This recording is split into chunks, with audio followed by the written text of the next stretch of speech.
Keeping a great white shark in an aquarium is not only impractical but also harmful to the shark, and there are several reasons for this. Great white sharks grow to be enormous, with adult females reaching lengths of up to 20 feet and males around 15 feet. Most public aquariums simply do not have tanks large enough to accommodate these massive animals.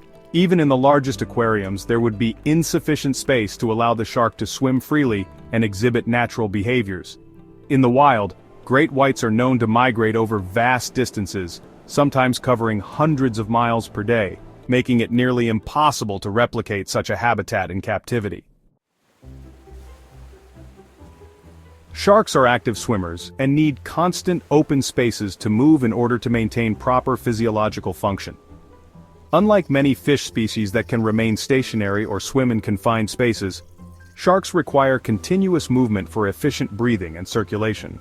In smaller or improperly designed enclosures, a great white would not be able to swim freely, which could lead to stress, illness, and even death. In captivity, great white sharks often suffer from stress due to confinement, limited space, and unnatural environmental conditions. This stress can lead to a weakened immune system, making the shark more susceptible to diseases.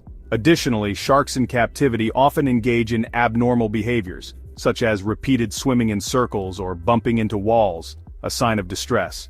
Captive great whites have a much shorter lifespan than those in the wild due to these factors. Great white sharks are apex predators and have specific dietary needs. In the wild, they hunt large marine animals, including fish seals and even small whales. Reproducing this varied diet in captivity is challenging and costly. Moreover, feeding a shark in an aquarium can be difficult to manage. If the shark does not receive the proper nutrition, its health can deteriorate rapidly. Great whites are solitary creatures, but they still exhibit complex social and reproductive behaviors in the wild, including migrating and potentially interacting with other sharks. Captive environments are unlikely to support these natural behaviors. Additionally, breeding great white sharks in captivity has never been successfully achieved, as the sharks require very specific environmental conditions and enough space to feel comfortable mating. There are strong ethical concerns regarding the captivity of great white sharks.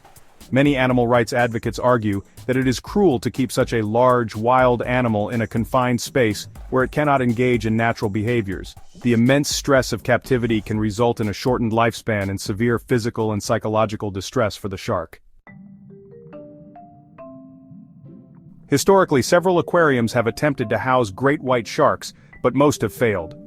Notable examples include the Monterey Bay Aquarium, which managed to house a juvenile great white for 16 days before it had to be released due to stress-related health issues. These failures highlight how difficult it is to meet the needs of such a large and complex animal in a controlled environment. In short, keeping a great white shark in an aquarium is not feasible due to the shark's size. Movement needs dietary requirements and natural behaviors. Moreover, it raises serious ethical and conservation concerns. Great white sharks are best suited to their natural habitats where they can roam freely and fulfill their ecological roles.